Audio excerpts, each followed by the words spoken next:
स्थाई सखियां सीता जी को साथ लेकर मनोहर वाणी से गीत गाती हुई चली।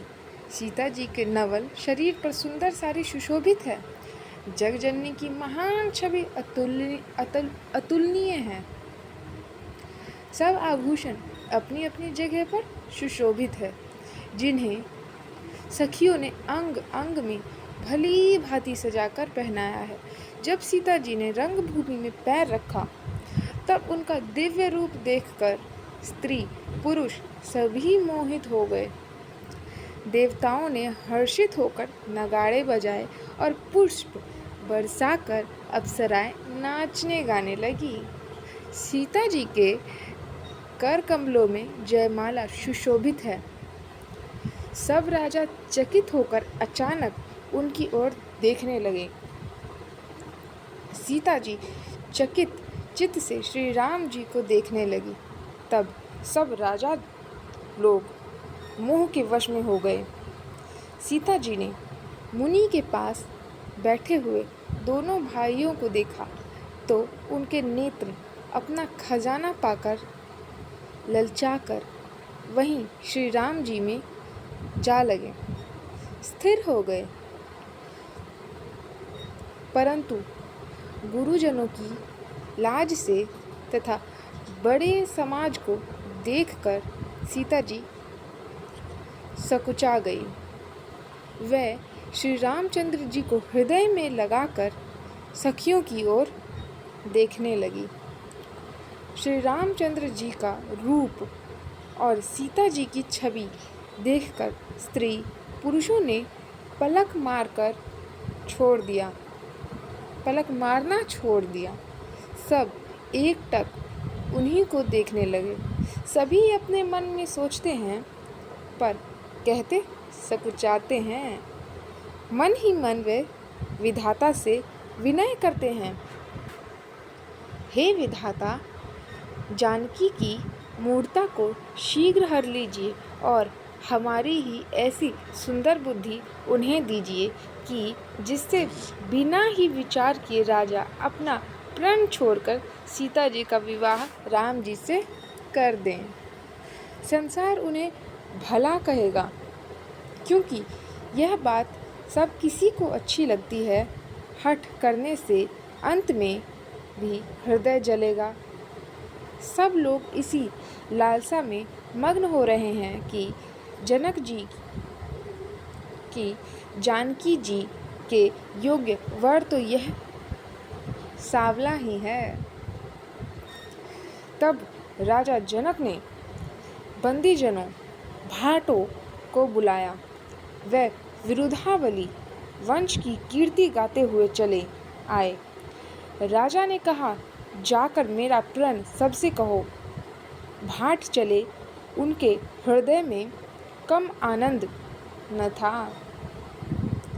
भाटों ने श्रेष्ठ वचन कहा, हे पृथ्वी की पालना करने वाले सब राजागण, सुनिए।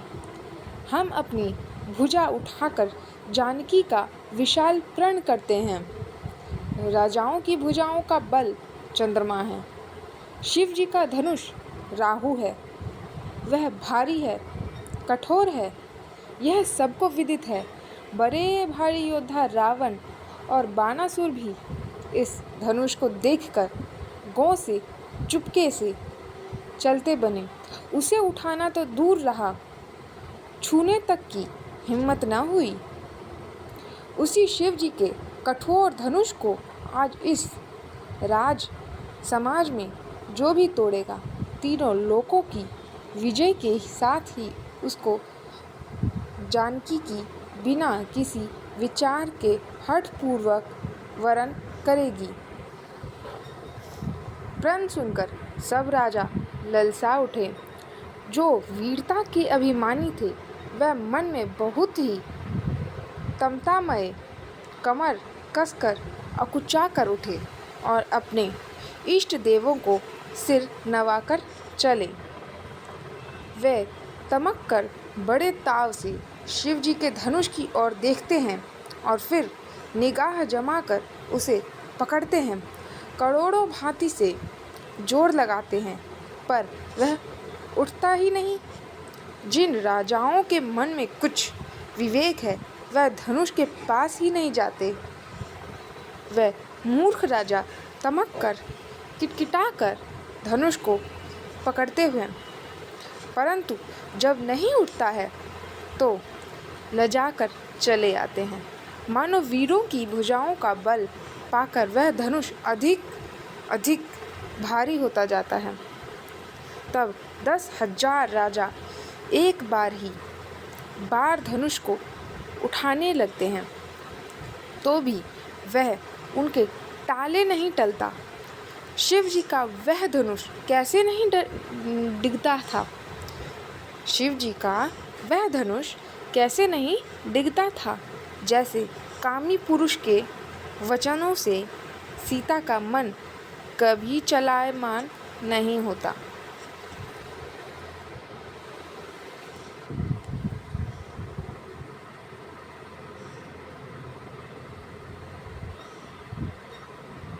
सब राजा उपहास के योग्य हो गए, जैसे वैराग्य के बिना सन्यासी उपहास के योग्य हो जाता है।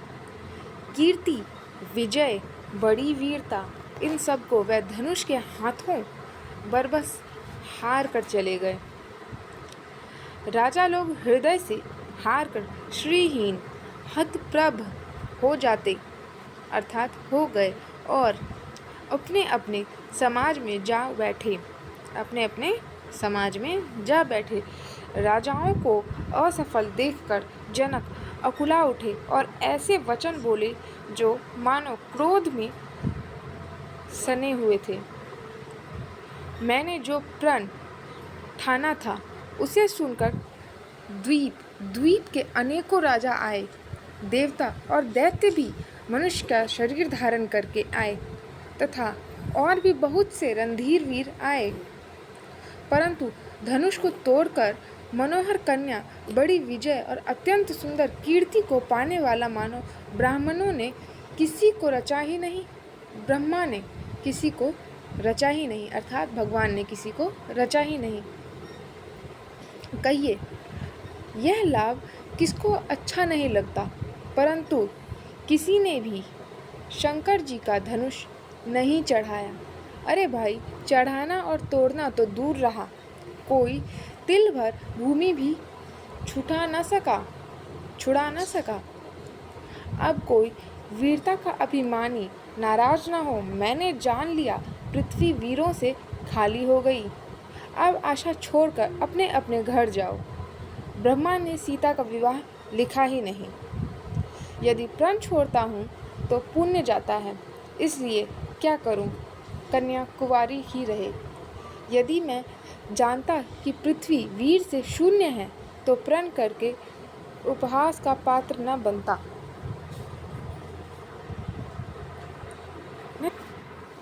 जनक के वचन सुनकर सभी स्त्री पुरुष जानकी जी की ओर देखकर दुखी हुए, परंतु लक्ष्मण जी तमतमा उठे। उनकी भौहें टेढ़ी हो गई, ओठ फड़कने लगे और नेत्र क्रोध से लाल हो गए। श्री रघुनाथ जी डर से कुछ कह तो सकते नहीं, पर जनक के वचन उन्हें बाण से लगे। जब न रह सके तब श्री रामचंद्र जी के चरण कमलों में सिर नवाकर वह यथार्थ वचन बोले।